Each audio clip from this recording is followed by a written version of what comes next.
আমার মুর্শিদের স্বপ্ন, মুর্শিদের স্বপ্ন বাস্তবায়নে বর্তমানে আমি গোলাম কাজ করছি। এই সম্মেলনের তারিখ আজকে আপনাদের ঘোষণা করতে চাই। এবারের বিশ্ব আশেকে রাসূল সাল্লাল্লাহু আলাইহি ওয়াসাল্লাম সম্মেলন অনুষ্ঠিত হবে আগামী 20শে ডিসেম্বর, রোজ শুক্রবার। কি আপনারা খুশি তো? সম্মেলনের তারিখ আগামী 20শে ডিসেম্বর, রোজ শুক্রবার। সম্মেলনের স্থান ময়মনসিংহ জেলার ত্রিশাল থানাধীন বাবে বরকত দরবার শরীফ। কি মনে থাকবে তো? এখন থেকে সম্মেলনের প্রস্তুতি গ্রহণ করেন, ঠিক আছে? এখন থেকে সম্মেলনের প্রস্তুতি গ্রহণ করেন। আগে থেকে তারিখ দিচ্ছি যাতে সবাই একটু সময় পাই সম্মেলনের প্রস্তুতি নেওয়ার জন্য। আউযু বিল্লাহি মিনাশ শাইতানির রাজিম। বিসমিল্লাহির রহমানির রহিম। নাহমাদুহু ওয়া নুসাল্লি আলা রাসূলিহিল কারীম, আম্মা বাদ। সর্বপ্রথম আমি আমার মহান মুর্শিদ, দিন দুনিয়ার কোহিনূর মুহাম্মদ ইসলামের পুনর্জীবন দানকারী, যুগের ইমাম, আম্বিয়ায়ে কেরামের ধর্মের দায়িত্ব ও বেলায়েত লাভকারী, আল্লাহর দেওয়া পুরস্কার পূর্ণিমার চাঁদে বাবা দেওয়ানবাগীর জীবন্ত প্রতিচ্ছবি সুফি সম্রাট হযরত শাহ দেওয়ানবাগী রাহমাতুল্লাহ আলাইহির নুরানিময় কদম মোবারকে শতকোটি সালাম ও কদমবুছি জানাই। সালাম ও কদমবুছি জানাই কুতুবুল আকতাব দুররে মাকনুন খাতুনে জান্নাত দয়াল মা রাহমাতুল্লাহ আলাইহার নুরানিময় কদম মোবারকে। উপস্থিত দেশ এবং বিদেশ থেকে আমাদের সাথে সংযুক্ত আশেকে রাসূল ভাই ও বোনেরা, বাবে রহমতে আগত আশেকে রাসূল ভাই ও বোনেরা, আপনারা সকলেই আমার সালাম গ্রহণ করুন। আসসালামু আলাইকুম ওয়া রাহমাতুল্লাহি ওয়া বারাকাতুহু। গত সপ্তাহে আমি বলেছিলাম আমরা এবছর বিশ্ব আশেকে রাসূল সাল্লাল্লাহু আলাইহি ওয়াসাল্লামের তারিখ ঘোষণা করব। আপনারা সকলেই অবগত আছেন,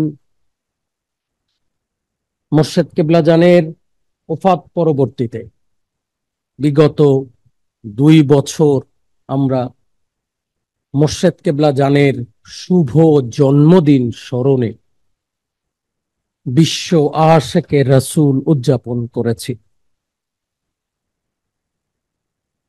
যদিও ঢাকায় অনুষ্ঠান এখন আমরা কম করি, ময়মনসিংহের বাবে বরকত দরবার শরীফে আমরা অনুষ্ঠানটা শিফট করে নিয়ে গেছি এবং এখন থেকে আগামী সময়গুলোতে আল্লাহ যদি সুযোগ দেয় এই সম্মেলন ময়মনসিংহ জেলার ত্রিশাল উপজেলাধীন বাবে বরকত দরবার শরীফেই অনুষ্ঠিত হবে। এই সম্মেলন আশেকে রাসূলের একটি মিলন মেলা।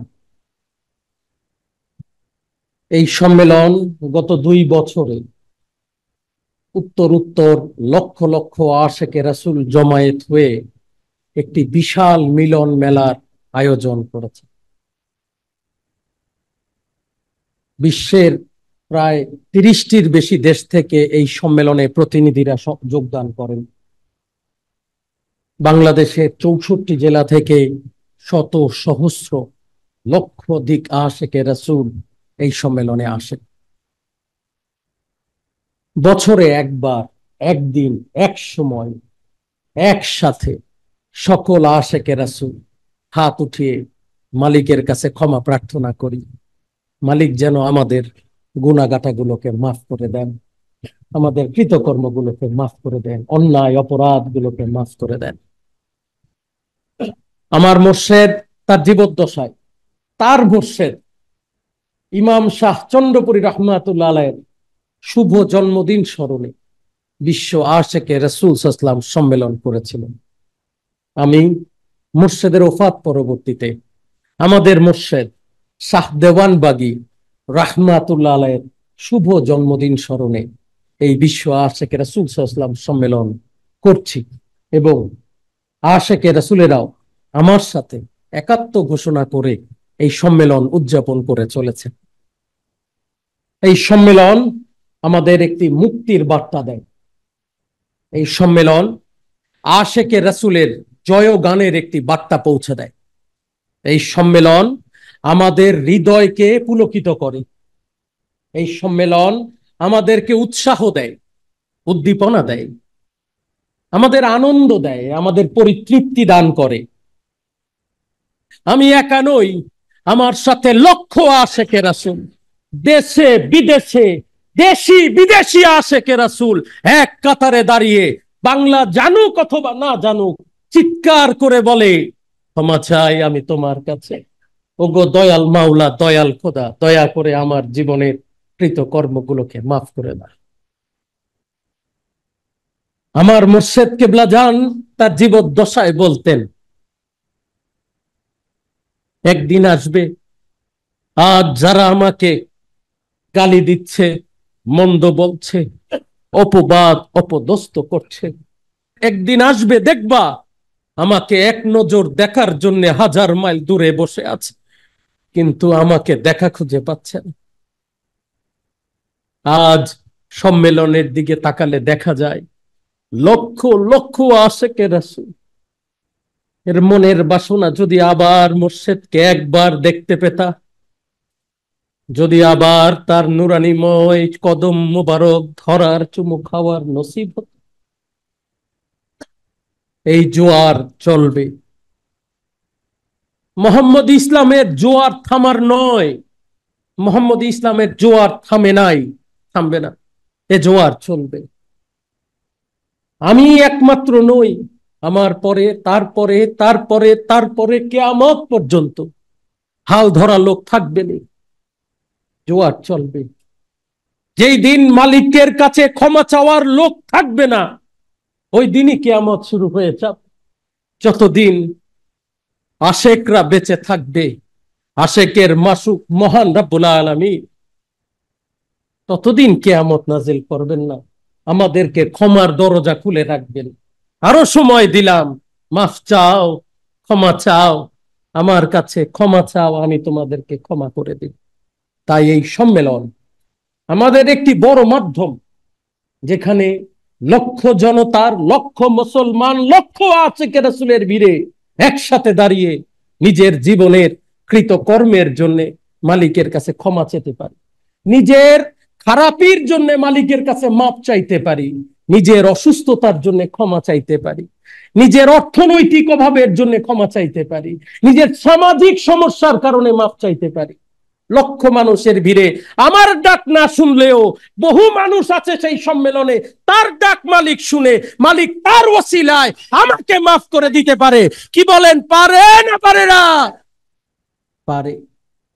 এই সম্মেলন আমার মুর্শেদের স্বপ্ন, মুর্শেদের স্বপ্ন বাস্তবায়নে বর্তমানে আমি গোলাম কাজ করছি। এই সম্মেলনের তারিখ আজকে আপনাদের ঘোষণা করতে চাই। কি সবাই প্রস্তুত তো নাকি?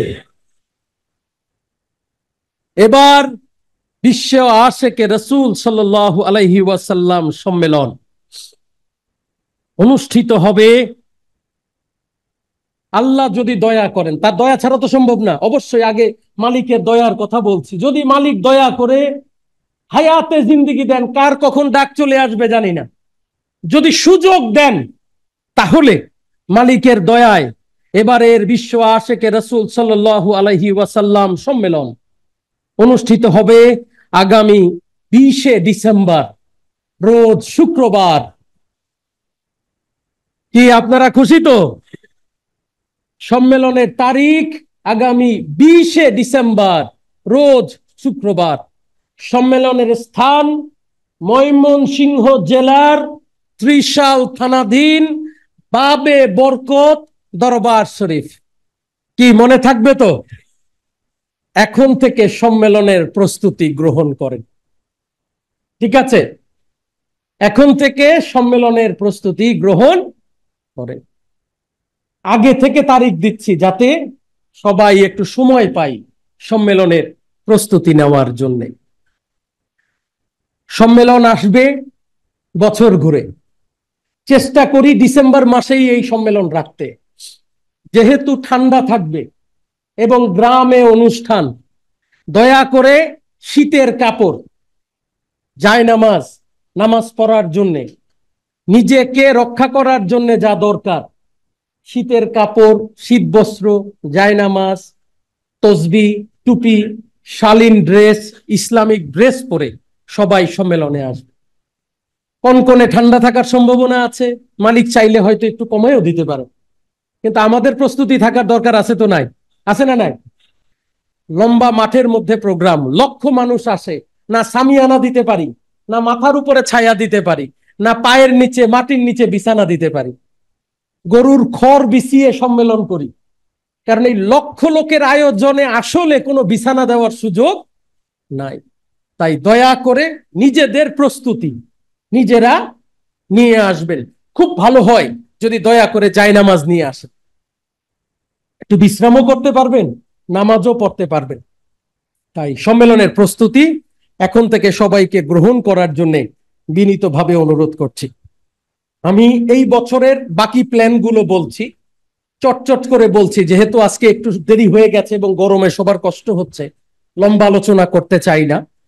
এই বছরের পরবর্তী প্রোগ্রাম হচ্ছে আমাদের 12ই রবিউল আউয়াল, ঈদে মিলাদুন নবী। এবার ঈদে মিলাদুন নবীতে আমি বাংলাদেশে থাকব এবং আপনাদের সাথে ঈদে মিলাদুন নবী বাবে রহমত থেকে উদযাপন করব। রাসূলের জন্মদিন বাবে রহমত থেকে উদযাপিত হবে। ঢাকা এবং ঢাকার আশেপাশের ওই দিন সকল খানকা শরীফ মজলিসগুলো বন্ধ থাকবে। সবাই বাবে রহমতে আসবেন, আমরা একসাথে ঈদ উদযাপন করব। দূর দূরান্তের ভাইরা, যেমন আজকে রংপুর দরবার শরীফ থেকে জাকিররা আসছেন, তাই না? ময়মনসিংহ থেকে আসছেন, আরো দূরের যে সকল ভাইরা আছেন, আপনারা আপনাদের স্ব অবস্থানে অবস্থান করে ঈদে মিলাদুন নবী উদযাপন করবেন। যদি কেউ আমার সাথে দেখা করতে চান বা আসতে চান, আপনারা আসা উন্মুক্ত। তবে অনুরোধ করি সবাই চলে আইসেন না, ঢাকায় এত লোক জায়গা দিতে পারবো না। আপনি জানেন, আমরা যদি রাস্তা বন্ধ করে দেই দেশের সমস্যা হবে, চলাচল বন্ধ হয়ে যাবে, যানজট সৃষ্টি হবে। 1 লক্ষ লোক যদি এই রাস্তায় আসে, এই পুরো ঢাকা শহর বন্ধ হয়ে যাবে। আমি কারো কষ্টের কারণ হইতে চাই না। হ্যাঁ, আমাদের আঞ্চলিক দরবার শরীফ এবং দূরের আশেকে রাসূলেরা, আপনারা আপনাদের অবস্থানে থেকে ঈদে মিলাদুন নবী দরবার সাজিয়ে সুন্দর করে মিলাদুন নবীর আয়োজন করবেন। ঢাকা এবং ঢাকার আশেপাশের ভাইদেরকে নিয়ে আমরা একসাথে ঈদে মিলাদুন নবীর আয়োজন করব। পারবেন তো? বুঝতে পারছেন? মানে কম্বিনেশন হবে। আপনারা ঢাকার বাইরের যারা অনলাইনে আমাদের অনুষ্ঠান দেখবেন, আমরাও আপনাদেরকে অনলাইনে সম্প্রচার করব, আপনারা কে কি আয়োজন করেছেন সেটা দেখে, ঠিক আছে? আর আমরা কেন্দ্রীয়ভাবে, যেহেতু আমি বাংলাদেশে থাকছি, সেই জন্য একেবারে যদি বাবে রহমতে একটু সবাই একটা ছোট্টখাট্ট একটা অনুষ্ঠান না হয়, একবারে মন মরা লাগে নাকি? লাগে না? লাগে না বলেন? আমার মোর্শেদ কেবলা জানের সংস্কার ঈদে মিলাদুন নবী, আমরা যদি একটু আয়োজন না করি দেখতে তো খারাপ লাগবে নাকি? আমরা এখানে একটু আয়োজন করব, ঈদের আনন্দই হবে, রাসূলের সম্মান আলোচনা হবে, গজল হবে, মিষ্টি বিতরণ হবে রাসূলের জন্মদিন উপলক্ষে, তাবারক বিতরণ হবে, পিঠা বিতরণ হবে, খানা দানা হবে, আমরা আনন্দ করব একসাথে। কি বলেন? সাধারণ মানুষকে খাওয়াবো, রাসূলের জন্মদিন পালন করব। পারবেন তো? আলহামদুলিল্লাহ। এরপরে হচ্ছে আশুরার অনুষ্ঠান পড়বে হচ্ছে আমাদের ঈদে মিলাদুন নবীর, সম্ভবত আমাদের পড়বে 16ই সেপ্টেম্বর। সরকারি ডেটটা এখনো ঘোষণা হয় নাই, একদিন এদিক সেদিক হতে পারে। 16ই সেপ্টেম্বর আমাদের ঈদে মিলাদুন নবী পড়ার সম্ভাবনা আছে। আর আশুরার অনুষ্ঠান খুব সম্ভবত 17ই জুলাই হওয়ার কথা, মানে ঈদে মিলাদুন নবীর আগে। যেহেতু আগে একটা অনুষ্ঠান, এই জন্য আশুরার অনুষ্ঠান অনলাইনে সম্প্রচার হবে। আশুরা কিভাবে সম্প্রচার হবে? অনলাইনে। তো আপনারা যার যার অবস্থান থেকে আশুরার অনুষ্ঠান উদযাপন করবেন কিভাবে? অনলাইনে। ঈদে মিলাদুন নবী অফলাইন অনলাইন মিলিয়ে, ঠিক আছে। আর সম্মেলন তো পুরোটাই আমরা একসাথে অফলাইন, মানে আমরা সবাই একসাথে সম্মেলন করব ইনশাল্লাহ তাআলা। আর আরেকটি ঘোষণা, আমাদের গ্লোবাল আশেকে রাসূল কনফারেন্স, আল্লাহ যদি চাহে, মালিক যদি দয়া করে, এটা হচ্ছে আগামী 27শে জুলাই সুইডেনের স্টকহোমে আমাদের গ্লোবাল আশেকে রাসূল কনফারেন্স, আগামী জুলাই মাসের 27 তারিখ। এইটা ইউরোপ আমেরিকা সহ বিভিন্ন দেশ থেকে আশেকে রাসূলেরও এই সম্মেলনে যোগদান করবেন। শুনছি কিছু বাংলাদেশ থেকেও আশেকে রাসূলেরা সেখানে যোগদান করবেন। আর আপনারা এই অনুষ্ঠান অনলাইনে সরাসরি সম্প্রচার হবে। আপনারা আপনাদের অবস্থান থেকে এই অনুষ্ঠান সরাসরি উপভোগ করতে পারবেন এবং দেখতে পারবেন সারা বিশ্বে মোহাম্মদ ইসলামের আলোটা কিভাবে ছড়িয়ে পড়ছে। ঠিক আছে ভাইজান, মোটামুটি ঘোষণা এগুলোই। তাহলে আবার বলছি, আমাদের বিশ্ব আশেকে রাসূল সাল্লাল্লাহু আলাইহি ওয়াসাল্লাম সম্মেলন কত তারিখে বলেন তো? কত তারিখে? কোথায়? বাবে বরকত দরবার শরীফে, আলহামদুলিল্লাহ। তাহলে এবং এই বছরের অন্যান্য বিষয়গুলো ধারণা দিয়ে দিলাম। এবছর কখন কি অনুষ্ঠান হবে আপনাদের আগে থেকে জানা থাকলো, তাহলে প্রস্তুতি নিতেও সুবিধা হবে। বিশেষ করে আঞ্চলিক দরবার, খানকা শরীফ, মজলিসগুলোতে যে সকল জাকের ভাই বোনেরা আসেন, আগে থেকে ধারণা পেলে তাদের জন্য সুবিধা হয়। আশুরার অনুষ্ঠান আমাদের অনলাইনে হবে। ঈদে মিলাদুন নবী হবে হচ্ছে অনলাইন অফলাইন কম্বিনেশন করে। আর সম্মেলন হবে ময়মনসিংহে, পুরো অনুষ্ঠান অফলাইনে হবে, অনলাইনেও হবে। বোনেরা দেখতে পাবেন, বোনদের ওই অনুষ্ঠানে আসতে দিতে পারবো না, কারণ আমরা পর্দা রাখতে পারবো না। লক্ষ লক্ষ পুরুষের মাঝে বোনদেরকে আমরা সামাল দিতে পারবো না।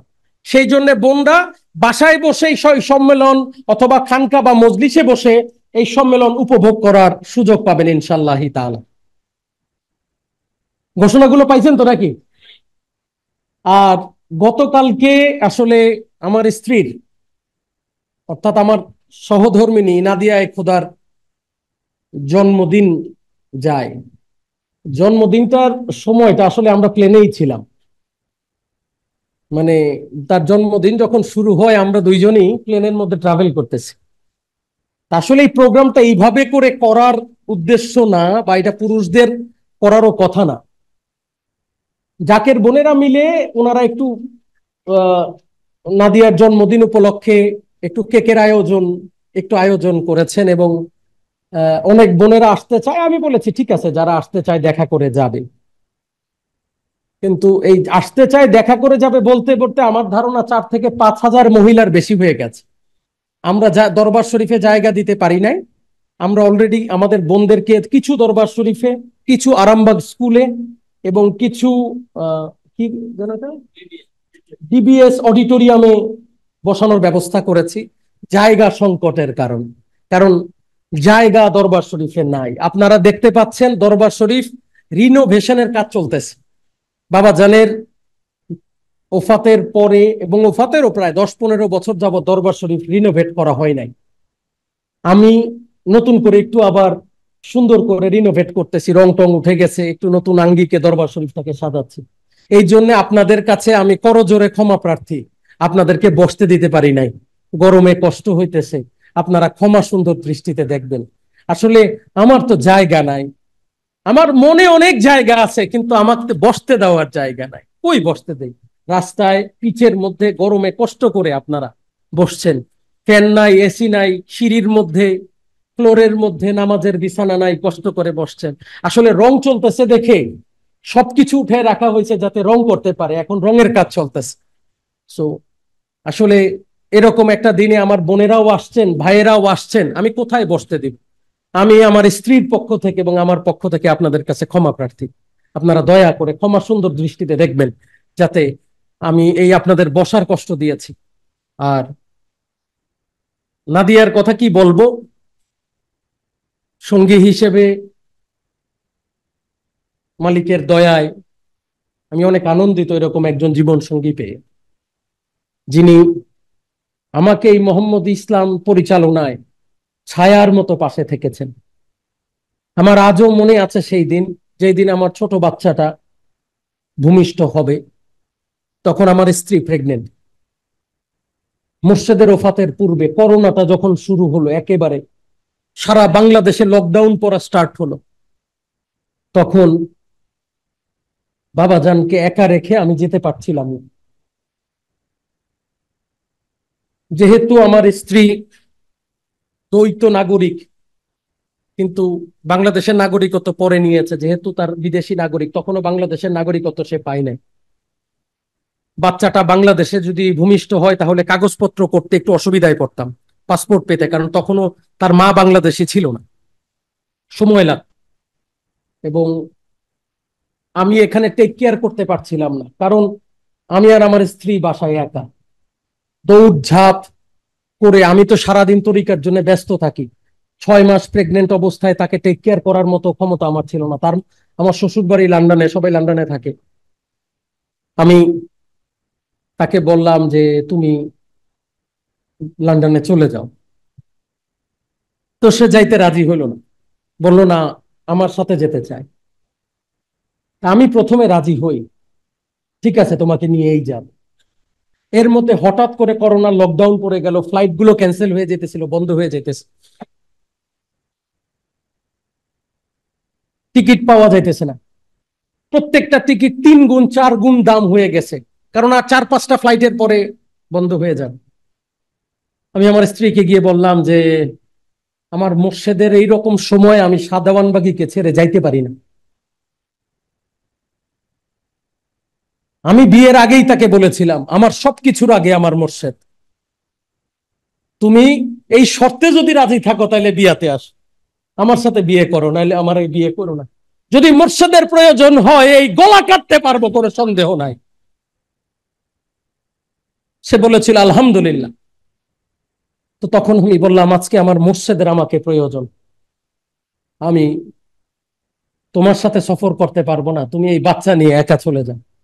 6 মাস অবস্থায় বাংলাদেশ বিমানের শেষ ফ্লাইট, বাংলাদেশ থেকে যে ফ্লাইটটা ছাড়ে, একটা টিকিট পাই, তাকে সেই বিমানে আমি নিজে এয়ারপোর্টে উঠাই দিয়ে রয়ে যাই। আমার বাচ্চা ভূমিষ্ঠ হয়েছে, আমি আমার বাচ্চার চেহারা দেখি নাই।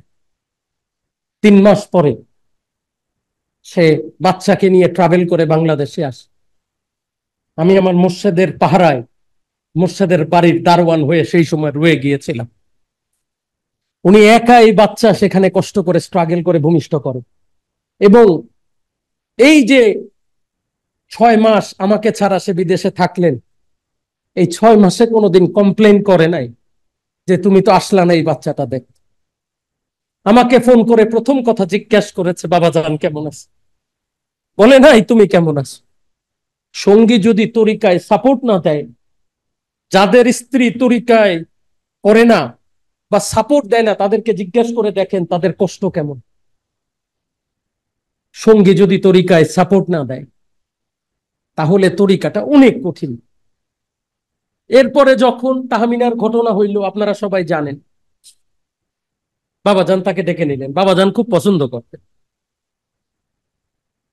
তাকে ডেকে নিলেন, ডেকে বললেন তুমি মহিলাদের সাথে দেখা করো। আমার স্ত্রী আমাকে বলল আমি দেখা করবো না। বললাম কেন, কি সমস্যা? বললো আমি গোলামি করি, মোর্শেদের গোলামি করি, সেটা আমার কাছে আনন্দের, কিন্তু কুর্সিতে বসে কদম বসি নিলে যে আমি তো অহংকার চলে আসবে, তখন আমার কি হবে? আমি বললাম আমরা তো হুকুমের গোলাম, আমার কি যোগ্যতা আছে?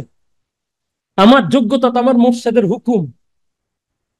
আজকে যদি এখানে আমি বসে থাকি, এটাও তো আমার যোগ্যতায় না, আমি তো আমার মোর্শেদের হুকুমের যোগ্যতায় বসেছি, যাও হুকুম হয়েছে।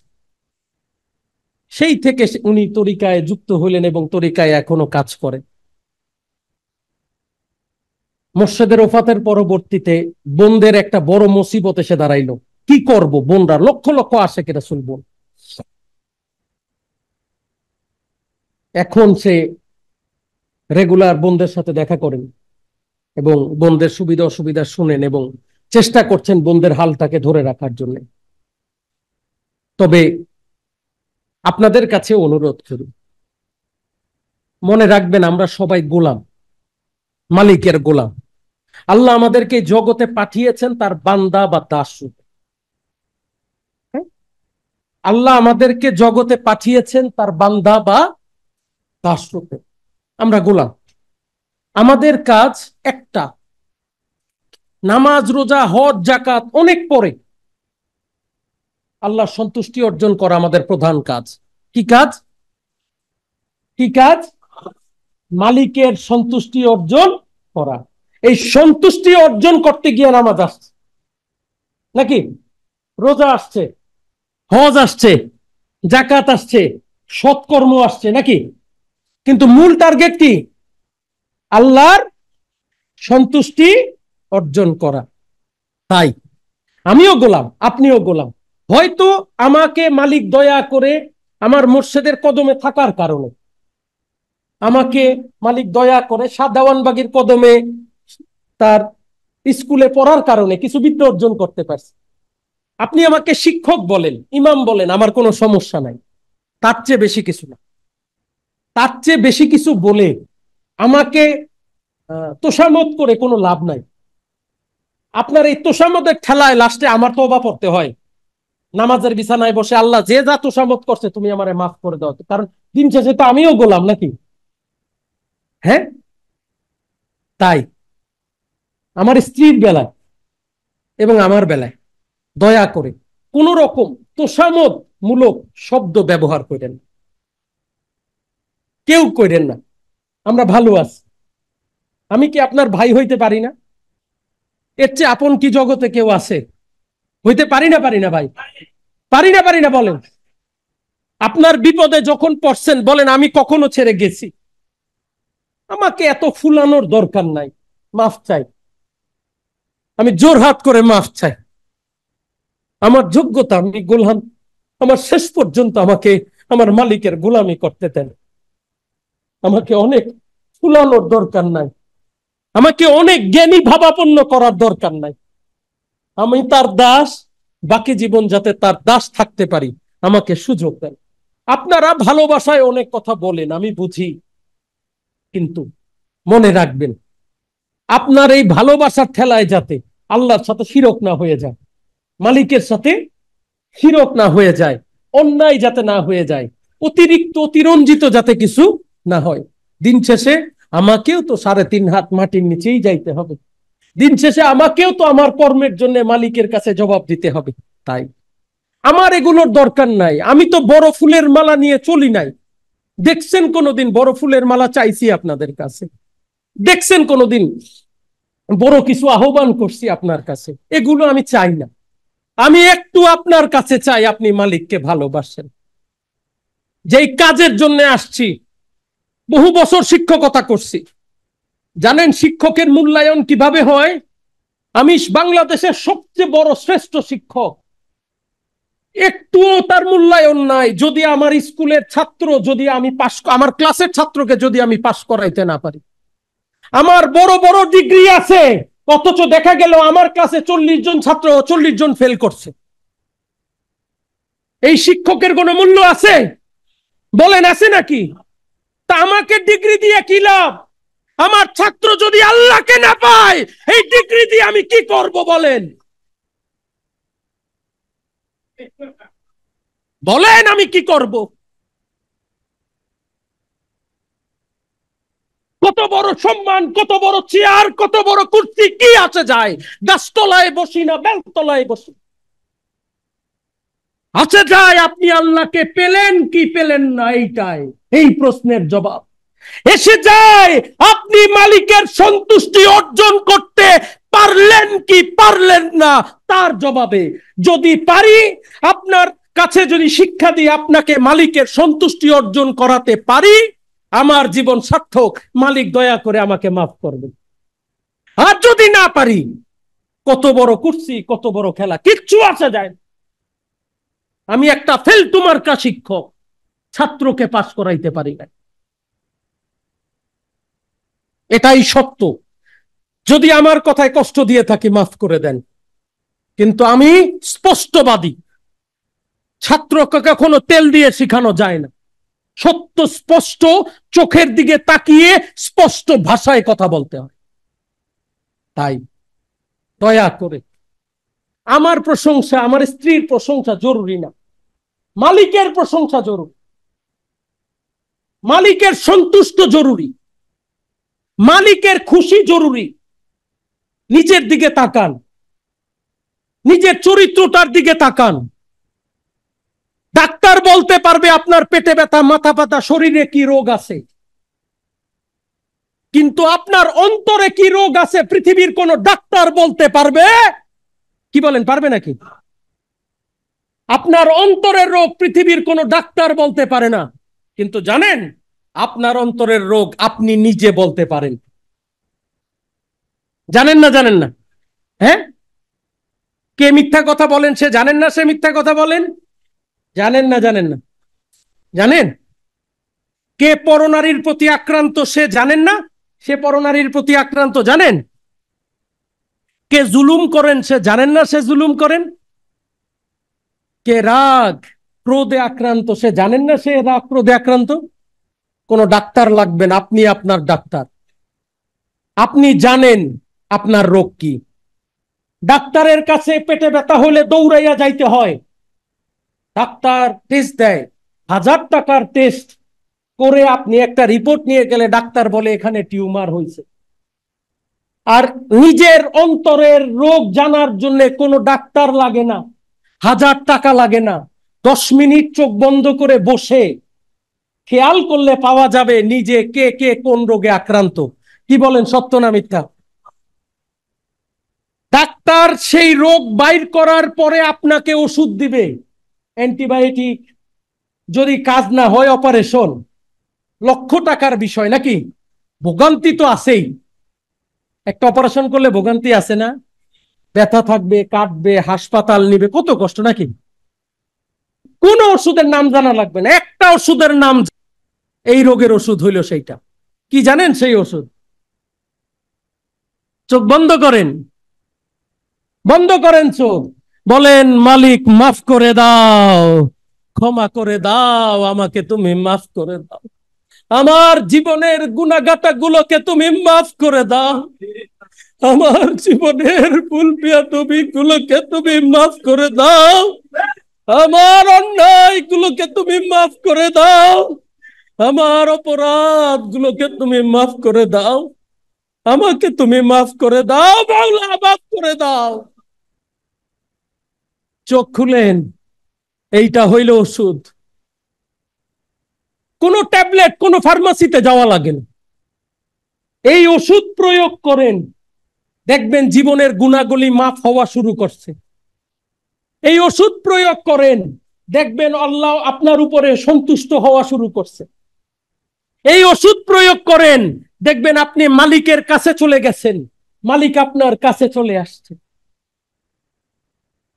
আমি আপনাকে মুক্তি দিতে পারি না, মুক্তি দেওয়ার মালিক তো আল্লাহ। আমি পথ বলতে পারি, শিক্ষক আপনাকে পাস করাইতে পারে না, পারে? শিক্ষক পড়াইতে পারে, পাস করবে কে? আপনার যোগ্যতায় নির্দিষ্ট সিলেবাস পড়ে মূল্যায়ন হবে, সেই মূল্যায়নে পাস করতে হবে। আর বান্দার মূল্যায়ন করে কে বলেন তো? কে করে? আল্লাহ করে। মার রব্বুকা ওয়ামা দীনুকা ওয়ামান নবিয়ুকা, মূল্যায়ন কে করবে? আল্লাহ করবে। সেই মূল্যায়নে পাস করতে হইলে আমি পড়াইতে পারবো, কিন্তু পাস করতে হবে কার? শিখতে হবে কার? করতে হবে কার? আলহামদুলিল্লাহ, যদি এইটা নিজের জীবনে কাজে লাগাতে পারেন তাহলে দেখবেন আপনার জীবনটা আলোকিত হয়েছে। সমাজকে আমরা আলোকিত করতে পারবো না, কেন জানেন? যদি না নিজেকে আলোকিত না করতে পারি। কি, নিজে আলোকিত না হলে সমাজকে আলোকিত করতে পারবো? সমাজকে আলোকিত করার মারামারিতে আমাদের এখন কাজ নাই, আগে নিজেকে আলোকিত করা জরুরি। নিজের 3.5 হাত মাটি যদি আলোকিত না হয়, সমাজের চিন্তা করে আমার কি লাভ? আমরা এতই বোকা, বুঝেন না? এই বাড়ি, আপনার কার কার বাড়ি আছে বা ফ্ল্যাট আছে হাত উঠান। দেশের বাড়িতে থাকলেও হবে, 1 খণ্ড জমি আছে হাত উঠান। আলহামদুলিল্লাহ, হাত নামান। আপনারা আপনার জমিকে কি বলেন? আমার জমি বলেন না? বলেন না? বলেন কার জমি বলেন? যিনি বাড়ি বানাইছেন কি বলেন? কি বলেন? জোরে বলেন। আমার বাড়ি। যিনি ফ্ল্যাট বানাইছেন সে কি বলেন? ওই বাড়িতে যদি আপনার আব্বা বানায় থাকে আর আপনি যদি থাকেন সেই বাড়িতে, আপনার আব্বা আপনার আগে কার বাড়ি বলছে? কার বাড়ি বলছে? আমার বাড়ি বলছে। ও, হাউ অ্যাবাউট ইয়োর দাদা, গ্র্যান্ডফাদার? দাদা ওই বাড়িরে কার বাড়ি বলছে? কার বাড়ি বলছে? ও, দাদার আব্বা, বড় আব্বা। তো বাড়ি কার? না না না না না না, প্রশ্ন আছে তো, হাইছেন না, সত্য বাড়ি কার? না না, আপনারা তো সবাই মিলে আপনার বলতেছেন, কিন্তু আপনি তো 60 বছরের ভোগী মাত্র, ভোগ করছেন। কার বাড়ি? আপনার নাই কিছু। আরে আমার বাড়ি, আমার সম্পদ, আমার ঘর, আমার আমার আমার। আমার ছেলে বলে আমার। আমরা এতই বোকা, এক খণ্ড জমি নেই, তারপরে এটারে কাগজে লেখি, সীমানা দিয়ে বলি এইটা আমার। হ্যাঁ, কি খাজনা খারিজ ট্যাক্স সব দিয়েছি, এটা আমার। এটা মনে মনে মন কলা খাই একটা শব্দ আছে। হ্যাঁ, আমরা এতই বোকা। সকল সম্পত্তির মালিক কে? কে মালিক? আসমান জমিনের মালিক কে? আমরা কি বলি? আমার। না না, মুখে আল্লাহ বলি ঠিকই, কিন্তু বাড়ির বেলার আল্লাহ বলি না। কি, জমির বেলায় আল্লাহ বলি না? বলি। এই আমি আমার চিন্তা করার কারণেই আমাদের মধ্যে পরনিন্দা, পরসমালোচনা, মারামারি, কাটাকাটি, পিটাপিটি, ফাটাফাটি। আমি আমারটা ঠিক করতে গিয়া, নাকি সত্য না মিথ্যা বলেন? আমি আমারটা ঠিক করতে গিয়ে আমার বাড়ির সীমানা কি পাশের বাড়ির সাথে লেগে যেতেছি, নাকি আমার উঠান তুই পা দিলি কেন লেগে যেতেছি, সত্য না মিথ্যা? আসলে কি আমি আমার? ওই মাটিতে আমারই থাকার জায়গা হয় না, জানেন? আপনি আমি যেদিন ঘুমাই যাব, যেদিন চোখটা বন্ধ হয়ে যাবে, আমার খাট, খাটে আর কেউ জায়গা দিবে না, আর ওই আপনার খাট আর নাই। সত্য না মিথ্যা বলেন? লাল জামা পছন্দ, আমার লাল জামা শেষ, বলে আর কোনো লাল জামা নাই, সাদা। এখন আর কালার নাই, তোমার জন্য একটা কালার। বলছেন না আমার বাড়ি। এবার কি বলবে জানেন? তোমার বাড়িতে তোমার কোনো জায়গা নাই, আইদার উঠানে, আর ফ্ল্যাট বাসা হইলে বাসার নিচে। আর যাইতে দিবে নাকি চোখটা বন্ধ করার পরে? আপনার বাড়িতে যাইতে দিবে? আপনার বাড়ি শেষ, এই আপনার বাড়ির খেলা শেষ। সত্য না মিথ্যা বলেন? এইবার আপনাকে খাটিয়াই করে নিয়ে শোয়াই দিবে, বলবে এইটা তোমার বাড়ি। কি সত্য না মিথ্যা বলেন? ওই যে ভাই, মান্নান ভাই বলতেছিল ওই রুমে বসলে এসিতে সুবিধা হইতো। আমি বললাম হইতো সুবিধা, আপনাদের সাথে একসাথে এত আশেকে রাসূল একসাথে বসে একটু নামাজ পড়লাম, মোরাকাবা করলাম, আমার কত ভালো লাগে। আমি যখন বিদেশে থাকি এই দিনটা খুব মিস করি। তা আমি এই লোভটা সামাল দিতে পারি নাই। মান্নান ভাইরে বললাম, মান্নান ভাই কবরে তো এসি লাগাই দিবে না, আর কবরে ফ্যানটাও দিবে না, তখন তো আমার কবরে 2-4 বার বাতাসও করবেন না আপনারা গিয়ে, কেউ কাম সারছে নাকি? সব শেষ। এই যে ছেলে আজকে বাবাকে বলে না, জড়াই ধরে বাবা চুমু খাইতেছে না, মারা যাওয়ার পরে প্রথম 2, 4, 5 দিন দৌড়াদৌড়ি করবে, তারপরে 2 ঈদে বা বিভিন্ন সময়ে গিয়া আল্লাহ আমার বাবারে ভালো রাখো, এই শেষ। কি সত্য না মিথ্যা? কেউ না। যে স্ত্রীকে এত ভালোবাসলাম, যে সন্তানকে এত বুকে জড়ায় ধরলাম, কেউ যাইতে পারবে না। আমি আমার কর্ম নিয়ে যাব, আমাকে আমার মালিকের সামনে দাঁড়াইতে হবে, এবং মালিক খুশি হইছেন কিনা মালিক তার পরীক্ষা নেবেন। এসএসসি পরীক্ষা আসলে পোলা পাইনেরে বকতে বকতে শেষ, পড়তে বয় পড়তে বয়। আপনার আমার পরীক্ষা আসতেছে, প্রস্তুত হইছেন তার জন্য? আমাদের এসএসসি পরীক্ষার চেয়ে বড়, এইচএসসি পরীক্ষার চেয়ে বড়, অনার্স মাস্টার্স পরীক্ষার চেয়ে বড়, দুনিয়ার সকল পরীক্ষার চেয়ে বড় একটা পরীক্ষা আসতেছে, তার নাম ইমানি পরীক্ষা। কি আসবে না আসবে না? ধনী গরিব, উঁচু নিচু, শিক্ষিত, ডাক্তার, ইঞ্জিনিয়ার, প্রফেসর, লয়ার, সবার আসবে। আসবে না আসবে না? এক পরীক্ষা। আল্লাহ খুশি না বেজার এই পরীক্ষা শুরু? ওই পরীক্ষা শুরু হওয়ার আগে নিজের কর্ম দ্বারা যদি মালিকের সন্তুষ্টি অর্জন করতে পারি, তাহলে আপনার সার্থকতা আপনার জীবনে। আর শিক্ষক হিসাবে আমার সার্থকতা যে আমি পড়াইতে পারছি। আমার কথা কি বোধগম্য হয়েছে? যদি কষ্ট পাইয়া থাকেন ক্ষমা সুন্দর দৃষ্টিতে দেখবেন, কিন্তু স্পষ্ট বলতে হবে। ঘুরাইয়া পেঁচে কথা বলা আমি পছন্দ করি না। তাই সময় থাকতে, দাঁত থাকতে দাঁতের মর্ম বুঝেন। দাঁত থাকতে মানে বয়স থাকতে মালিকের সন্তুষ্টি অর্জন করেন। বয়স থাকতে, সময় থাকতে, নিজের জীবন থাকতে নিজের কর্ম দ্বারা মালিকের সন্তুষ্টি অর্জন করেন। যদি করতে পারেন তাহলেই জীবন সার্থক। মালিক জিজ্ঞেস করবে না দুনিয়ায় গিয়া তুমি কি করছিলা, জানতে যাবে না তোমার কত বড় ইজ্জতদার ছিলা, কে তোমারে সালাম দিছে আর কে তোমারে অসম্মান করছে। ওই এক কথা, নামাজ রোজা হজ যাকাত যাই করো সবকিছুর মাধ্যমে আমার খুশি না বেজার, আমি তো আমার সন্তুষ্টি অর্জন হইছে না হয় না, এক শব্দ, এক কথাই খেলা শেষ সবার। তাই চলেন সেই খেলার প্রস্তুতি নেই, চলেন সেই পরীক্ষার প্রস্তুতি নেই, অন্য কিছু চিন্তা না করি। নিজেকে পরিবর্তিত করতে হবে, আর নিজেকে পরিবর্তিত করার নাম মোহাম্মদ ইসলাম। রাসূলকে ভালোবেসে বর্বর আরব জাতি ইমানদার হয়েছিলেন। যারা একে অপরকে হত্যা করেছে তারা প্রেমের বাঁশি বাজিয়ে এক ভাই আরেক ভাইকে বাড়ি দিয়ে দিয়েছিল। সত্য না মিথ্যা বলেন? বিকজ সেটা ছিল মোহাম্মদ ইসলাম।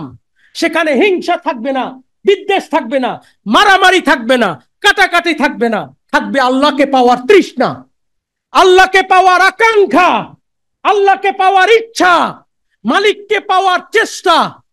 তাহলে না হবে মোহাম্মদ ইসলাম। আর আমরা যদি সেটা পারি তাহলেই আমাদের জীবন সার্থক। আজকের এই দিনে আপনারা যারা এসেছেন আপনাদের সবাইকে ধন্যবাদ এবং কৃতজ্ঞতা জানাই। আমি গোলামের আসার খবর পেয়ে দূর দূরান্ত থেকে এত মানুষ ছুটে এসেছেন, আমি আপনাদের প্রতি ধন্যবাদ এবং কৃতজ্ঞতা জানাই। আর আমি আমার মালিকের কাছে আপনাদের জন্য সাহায্য চাই।